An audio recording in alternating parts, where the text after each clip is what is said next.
Hello students, welcome to online study. तो आज का जो हमारा टॉपिक है खर्चे और इनकम के बारे में है। तो आप सबसे पहले देखिए कि एक्सपेंसेस एंड इनकम यानी कि खर्चे और आय क्या होती है।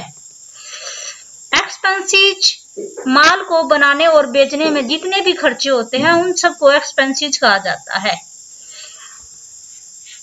तो डायरेक्ट एक्सपेंसेस यानी कि प्रत्यक्ष खर्चे क्या होते हैं, माल के प्रोडक्शन में या माल को खरीदने में किए जाने वाले खर्चे डायरेक्ट एक्सपेंसेस में आते हैं, यानी कि ये हमारे प्रत्यक्ष खर्चे होते हैं।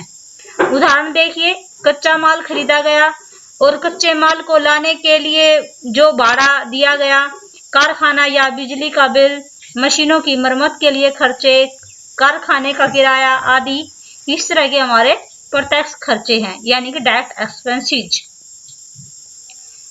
और इनडायरेक्ट एक्सपेंसेस अप्रत्यक्ष खर्चे, वह खर्चे जो माल की बिक्री और ऑफिस से संबंधित होते हैं।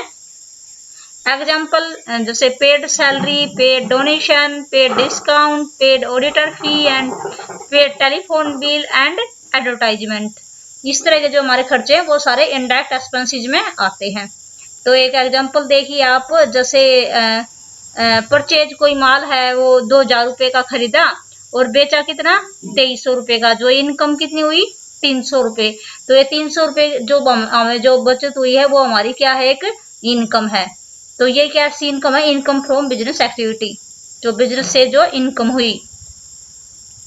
इनकम देखिए अब क्या है, इनकम अभी आपको ये इस एग्जाम्पल से क्लियर तो हो चुका ही है लगभग आपको।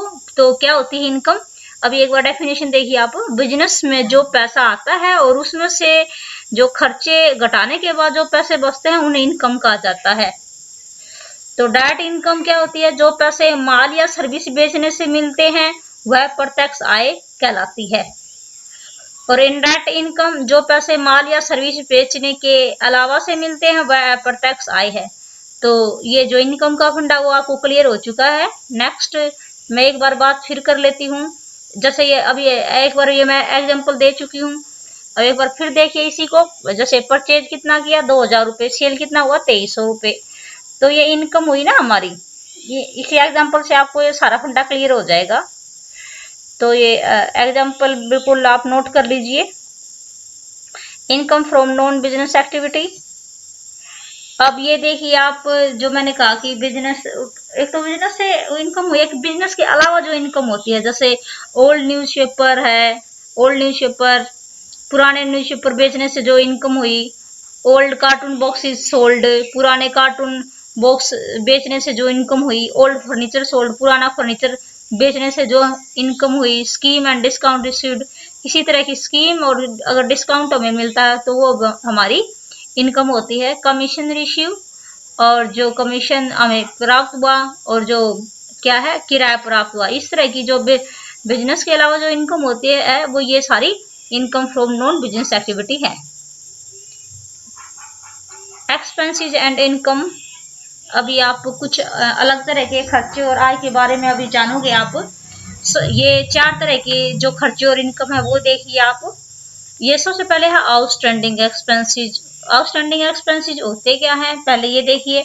ऐसे खर्चे जो हमने देने हैं पर अभी नहीं दिए, जैसे हमें टेलीफोन का बिल देना है पर अभी नहीं दिया, जैसे रेंट देना है अभी नहीं दिया है, हमारे पास पैसे नहीं है और हम जैसे ओनर को कई बार बोलते हैं कि जो किराया है वो आप 1 वीक के बाद ले लेना।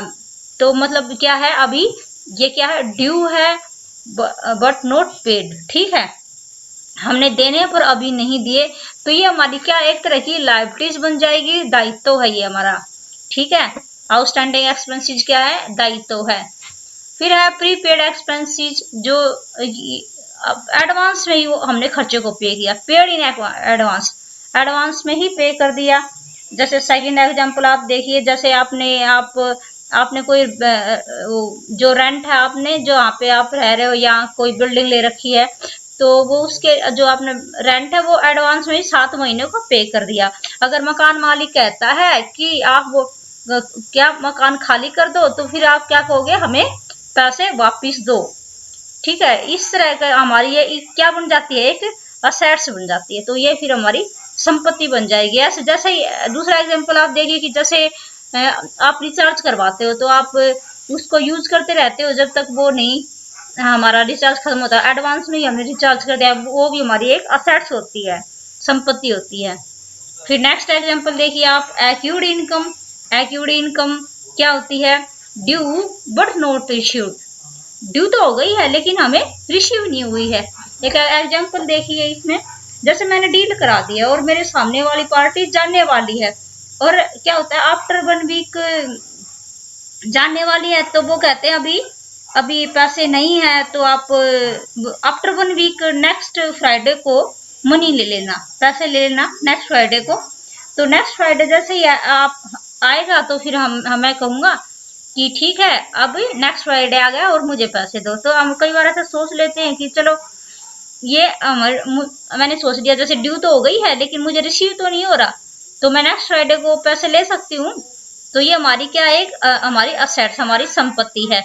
जैसे ही नेक्स्ट फ्राइडे आएगा तो मैं उसको पैसे के लिए बोल सकती हूँ। ठीक है, अभी एक और देख लीजिए आप, नेक्स्ट ये है advance unearned income received in advance. Advance में ही रिसीव हो जाना, ये कहते हैं। जैसे अभी उसी एग्जांपल को कंटिन्यू रखते हैं कि जैसे आई एम प्रॉपर्टी डीलर। अभी कोई सामने वाली पार्टी एडवांस में मुझे पैसे देती है और कहती है कि आप डील करा दो। तो अगर मैं डील टाइम पे नहीं करा पाती तो वो मुझे पैसे वापस देने पड़ेंगे। तो ये मेरी क्या हो जाती है, एक तरह की लाइबिलिटीज है। ठीक है, जब उन्होंने सामने वाली पार्टी ने एडवांस पैसे पे कर दिए और मैंने टाइम पे नहीं डील कराई तो मुझे वापस देने पड़ेंगे। ठीक है, इस तरह की जो इनकम वो होती है हमारी लाइबिलिटीज होती है, जैसे रिसीव्ड इन एडवांस। तो ये जो 4 तरह के एक्सपेंसेस एंड इनकम है वो शायद आपको अच्छे से क्लियर हो चुके हैं। नेक्स्ट अभी हमें लेजर के बारे में देखते हैं। लेजर मीन्स खाता। तो जो लेजर है बहुत इंपॉर्टेंट टॉपिक है आपका। लेजर क्या होता है? प्रत्येक कंपनी का एक प्रिंसिपल बुक होता है, यानी एक प्रधान बुक होता है जिसमें व्यापार में होने वाले सारे लेन देन को एक जगह जमा कर दिखाया जाता है। लेजर से ही कंपनी के सारे expenses, assets, income and liabilities के total debit and credit balance का पता चलता है, जिसकी सहायता से फाइनेंशियल स्टेटमेंट तैयार किया जाता है। तो लेजर आपको समझ में आ गया होगा। नेक्स्ट आप एक इम्पोर्टेंट लेजर एंड ग्रुप की लिस्ट देखिए। जैसे हम एंट्री करते हैं कैपिटल, मैंने कई बार आपको बताया ही कैश टू कैपिटल। जैसे मैंने एंट्री की कैपिटल प्रोप्राइटर या पार्टनर्स में है तो कैपिटल का जो हेड होता है कैपिटल में ही आएगा।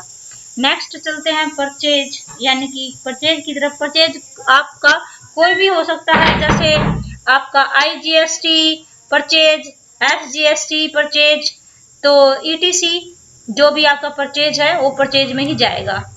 Cell, IGST sale, SGST sale, तो इस तरह की जो सेल है वो हमारी किस में जाएगी? सेल में।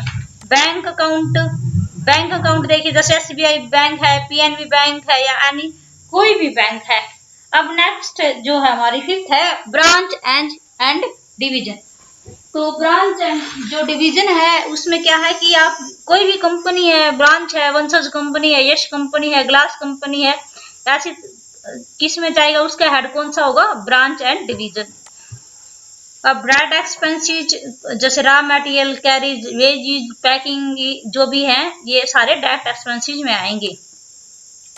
अब नेक्स्ट हमारे हैं अभी डायरेक्ट एक्सपेंसेस मैंने बताया, जैसे रॉ मटेरियल्स, कैरिज, वेजेस ये मैंने करवा दिया। Next indirect expenses paid salary, paid rent, ठीक है, डिस्काउंट गिवन, टेलीफोन बिल, इस तरह के जो इनडायरेक्ट एक्सपेंसेस में आएंगे उसका हेड क्या होगा? Indirect expenses. तो ये जो हेड है ये बहुत इंपॉर्टेंट है क्योंकि इसके बिना वाउचर नहीं होंगी आपकी। Next indirect income, interest receive, discount received, rent received, ये सब किस में आएगा? इनडायरेक्ट इनकम में। फिक्स असेट्स में land, building, furniture, plot and machine, ये हमारी सब फिक्स असेट्स में आएगा। तो इन्वेस्टमेंट, जैसे कोई भी आपने इन्वेस्टमेंट कर रखा है, LIC अकाउंट या कहीं से शेयर फंड कर रखा है, ये सब किस में आएगा? इन्वेस्टमेंट में आएगा। अब सन्ड्री क्रेडिटर्स, जैसे when the goods are bought, boring, जो भी हम सामान क्रेडिटर मीन्स क्या होता है वो मैंने आपको पहले भी करवाया हुआ। क्रेडिटर होता है लेनदार। जब भी हम कोई माल उधार माल खरीदते हैं तो वो किस में आएगा, क्रेडिटर में आएगा। और जब भी हम कोई उधार माल बेचते हैं तो वो सन्ड्री डेटर के अंदर आता है, वो देनदार होता है। बैंक ओडी यानी कि ओवर ड्राफ्ट अकाउंट, जैसे वंशज बैंक अकाउंट, HDFC बैंक, इस तरह के जो ओडी में के अंदर आते हैं, ओडी अकाउंट के अंदर। करंट लायबिलिटीज दायित्व, audit fee payable, TDS payable, salary payable, और ड्रॉइंग अकाउंट भी इसी के अंदर आता है। करंट असेट संपत्ति, कैश, बैंक, इस तरह के जो हमारे हैं वो करंट असेट संपत्ति के अंदर आएंगे। इम्पोर्टेंट अभी आप और नेक्स्ट देखिए, loan and advances. Ram company, Shyam company से जैसे लोन एंड एडवांस लिया जाता है तो इस तरह के हमारे ये हमारा हेड ग्रुप ये होगा। अब हमारा सिक्योर्ड लोन, जैसे HDFC, कोटक महिंद्रा बैंक से अगर लोन लेते हैं तो वो सिक्योर्ड लोन के अंदर आता है। और अनसिक्योर्ड लोन, जैसे किससे आप राज शर्मा या राहुल बंसल से आपने लिया तो इस तरह के वो अनसिक्योर्ड लोन के अंदर आएगा। कैश इन हैंड, ये पहले से ही लेजर आपका बना होता है cash and profit and loss के अंदर, तो ये इसके कैश इन हैंड के अंदर आता है। गुडविल क्या होती है, एक असेट्स होती है, वो संपत्ति है हमारी, तो ये इसका हेड क्या बन जाएगा, जो ये है करंट असेट्स बन जाएगा। ठीक है, सॉरी ये मैंने गलती की, यहाँ पे गुडविल आएगा, यहाँ पे असेट्स आएगा, तो ये यहाँ पे आप इसका जो हेड होता है, गुडविल का जो हेड होता है करंट असेट्स होता है। तो इसी के साथ में ये टॉपिक आपका यहीं फिनिश करती हूँ।